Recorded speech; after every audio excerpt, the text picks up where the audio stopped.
Good morning, everyone. My name is Daniel. Today I'm going to present predicting adverse birth outcomes based on early CTG recordings using deep learning technique.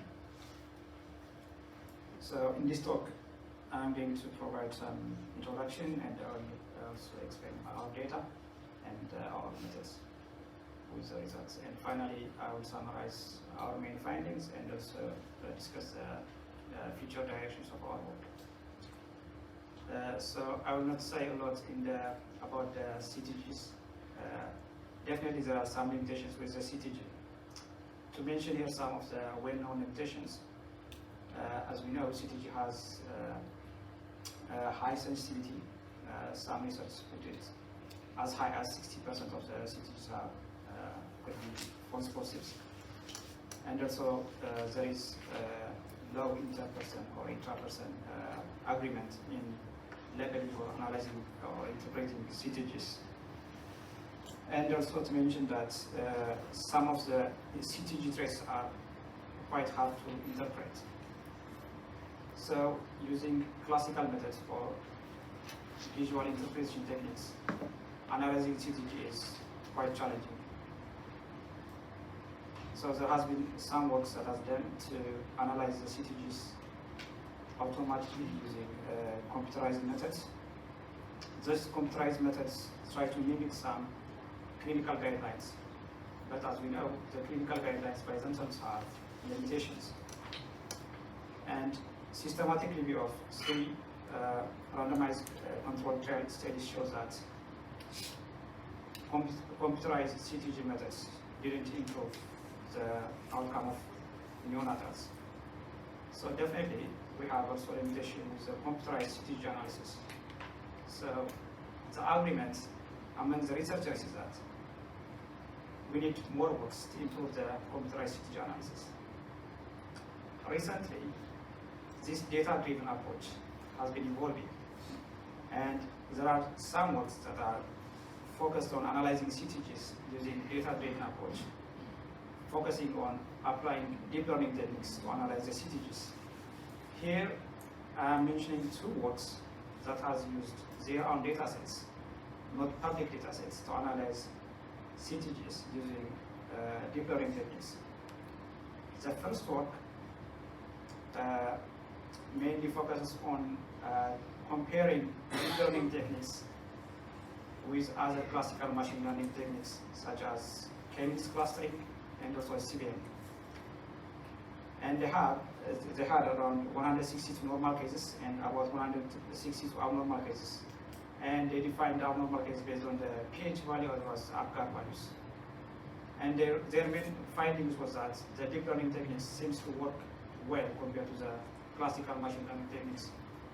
And another work from our group also showed that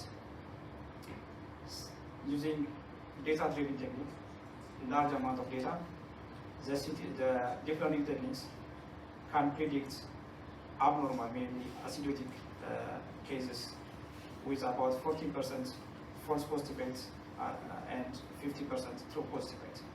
So these results show that the data-driven techniques using deep learning seems to work well compared to the classical machine learnings. However, I would like to say something with the limitation of those works.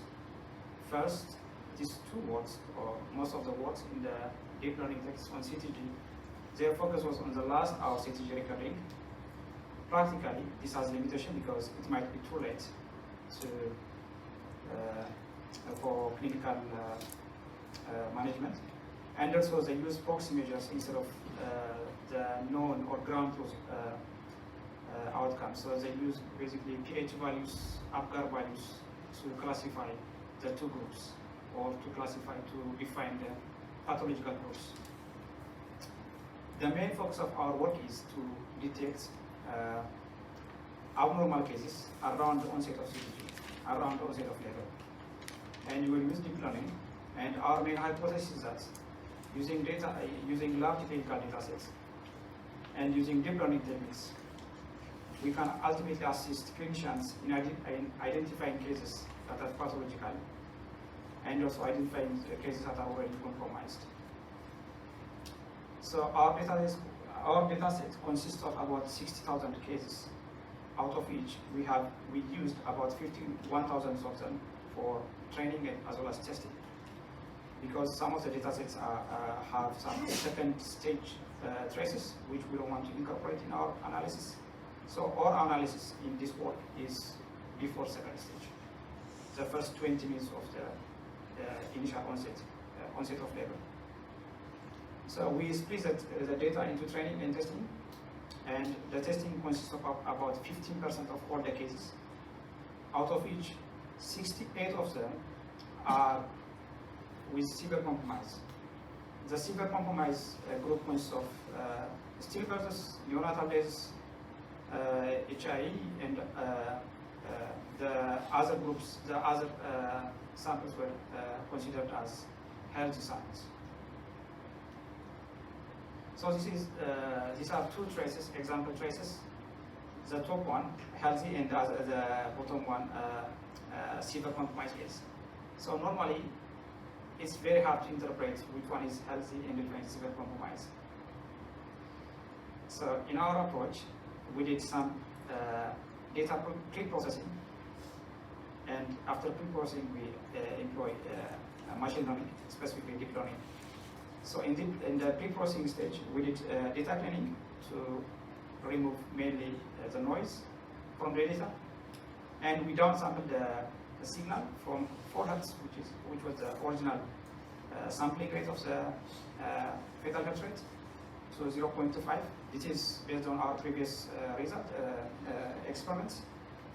And also, we adjusted the starting time of the recording, the starting time of the fetal heart rate by looking at the signal loss, because usually at the start of the recording, there is huge signal loss, so we have to adjust that.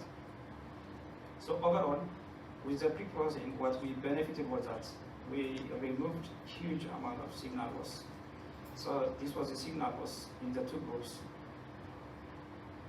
before the pre-processing. This is the signal loss after the pre-processing. We almost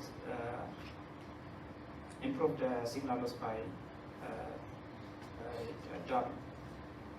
Then after this noise removal, we did gap imputation. So as you can see from the subplot A in this figure, there are significant gaps or dropouts in the signal, which is common in the CTG. So we have to come up with an algorithm to fill those gaps. We did a separate experiment to compare 3 known methods to interpret those gaps: the linear, the Gaussian process, and the autoregressive method.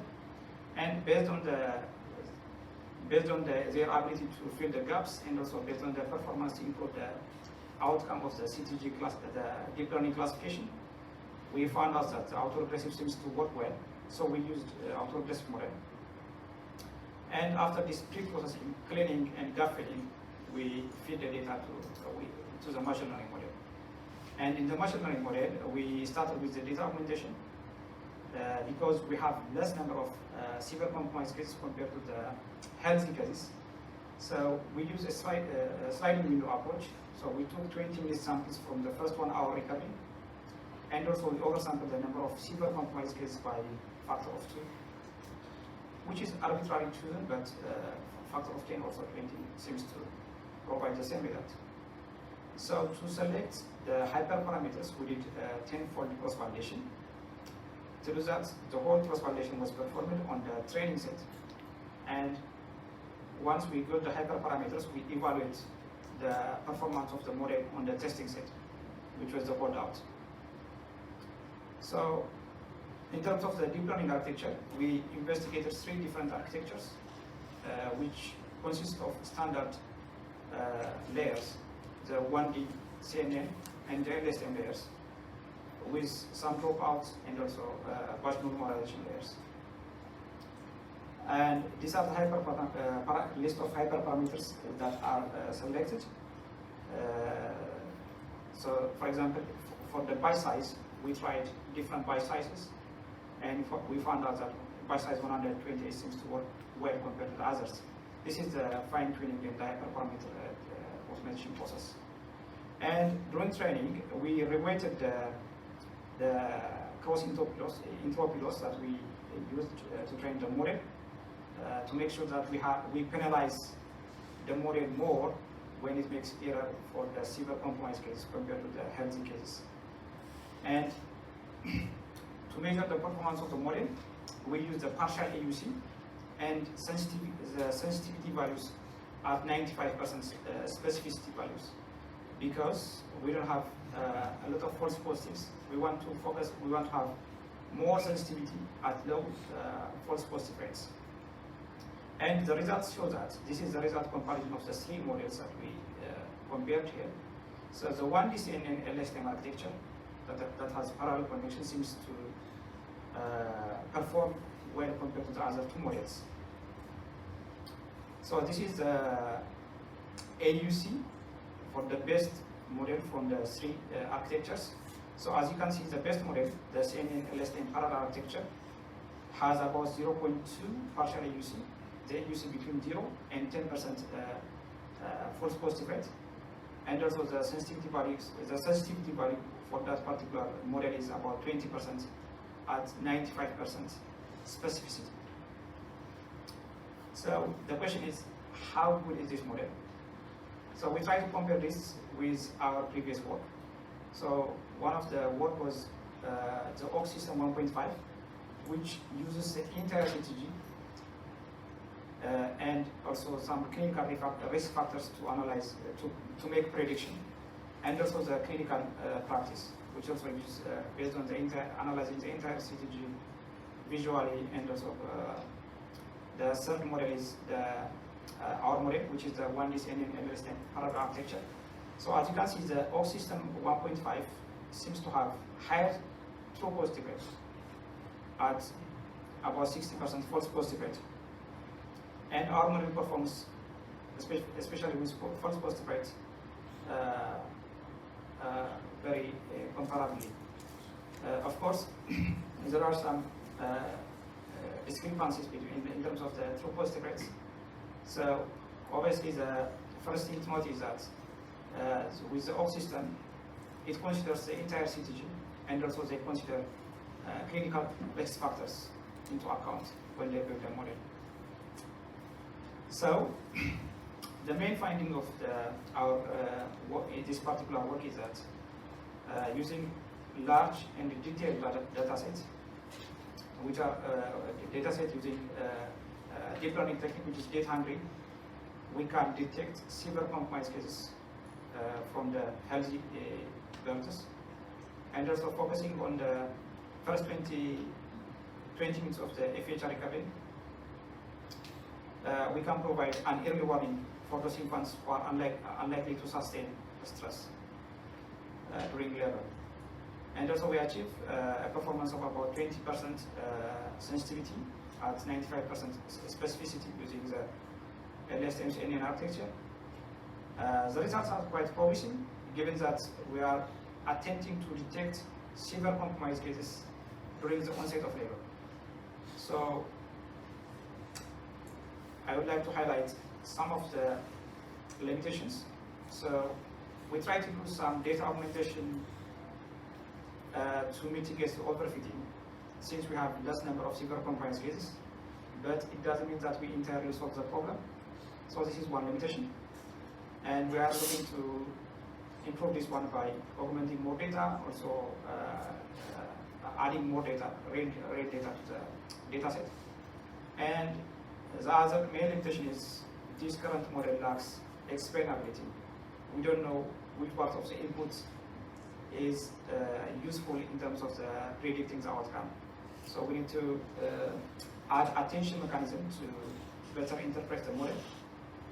And also in our future work, we are aiming to classify the CTGs based on the longer recoveries, and also by considering clinical risk factors into account. So thank you very much. Thank you.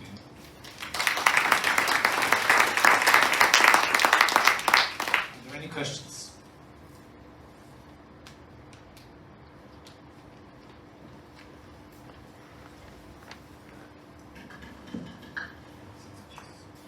And it's excellent work and really exciting to see the deep learning coming to life on the CTG time series data in this way and the scope. I have a question on the first step, the imputation, interpolation. I think it's a tricky bit in the pipeline, in any pipeline like this. I was just wondering if you had a chance to see how the network works if you don't do it. Just let it out and see what happens.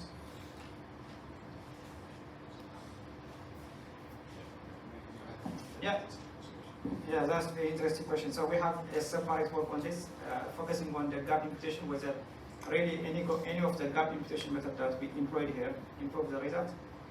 Only autoregressive model seems to work slightly better, but that was not also statistically significant. But compared to, for example, the linear method, the non-interpolated method seems to work even better.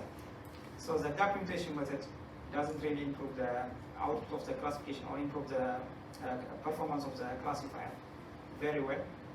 The autoregressive model seems to work slightly better, but not statistically significant. I would simply suggest that this is an important piece in the documentation and basically documenting the progress of the work. The imputation and working with gaps is a huge issue in this particular data, and I think there's a lot to be done in figuring out what basically works, what doesn't. So just look forward to seeing this explicitly. So I think there is a journal article. No, there is a conference article coming out that discusses on that imputation work. Is that accepted, Daniel? Yeah, it's accepted. Can you tell details? Yeah, it will be out on September. So yeah, that particular work focused on the gap imputation, how the gap imputation improves, whether it helps with the deep learning, and discuss different kind of gap imputation methods. Yeah, just on that theme, the other related question is this just scaffolding to do this gap? Because when I show invented FHR signals to clinicians, they're a bit aghast. But if it helps, if it's utilitarian for the processing, you can show it for your own purposes, but be careful what you show the clinicians. Yeah, and clearly there is a limit on how, so we obviously do a lot of work on how long the gap is allowed to be before we impute, because clearly for longer gaps you shouldn't make this kind of wild assumptions.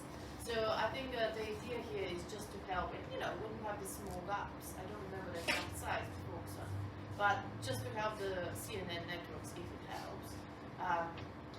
But I wouldn't go wildly imputing 5-minute gaps, for example. We just exclude the signal. So if there is too much signal loss, we exclude them generally, move further with it. So I agree with you. You wouldn't, and I have this other idea about maybe helping the clinicians by suggesting where the signal is. And even within my group, someone strongly feels against it. So it's not a very easy. I feel there may be some opportunity to fill in the gaps and show clinicians actually suggest it. But as I said, within my own group, some people feel strongly against it. So I think there is both sides. So yeah, I don't think we're at a stage where we're going to start suggesting to clinicians, oh look, we computed the signal, that's what the fake is doing. Great, thank you for the great talk. You mentioned at the start in your data processing that you downsampled from 4 Hz to 0.25 Hz, which is about a 16-fold reduction in information. Did you consider modeling that didn't do the downsampling and allowed for that to occur in the convolution layers instead? Yeah, I didn't discuss those results on my talk, but we tried to do some simulations how the downsampling rate affects the performance. So it didn't really change hugely. So even we try to downsample it by large, by factor of 64. In this case, we are downsampling by factor of 16. So the downsampling seems not to have huge impact on the performance based on this data set. Okay, and just one more question. With the parallelized LSTM convolutional network architecture, you used a sliding window approach for the CNN. Does that affect the performance of the LSTM after that because it's learning between windows, or do you first convolve on a sliding window and then pass that information through to the LSTM? Yeah, for that parallel architecture, we connect the CNN and the LSTM in parallel. So both the LSTM and the CNN just gets the same data, the same feature raw data. We analyze them and concatenate the result of the output. Okay, so the LSTM is capable of reading information between windows, and is it window constrained? Window constraint. So if you were to use like the sliding window approach or the epoch approach, the LSTM would only be able to look within the window, and so it would be able to attenuate information outside of the window. So let's say you're looking at Windows 6 as opposed to Windows 1. The LSTM would be constrained to Windows 6, whereas there might be features of importance still present in Windows 1 that it couldn't access in that architecture. So does the LSTM component of the entire network look across the entire recording, or does it just look within the window as you progress through those different windows? Yeah, it's the entire window, the entire CTG, it's the entire 20 minutes. Instead of the, Cool. yeah, Thank you. window. Any other questions?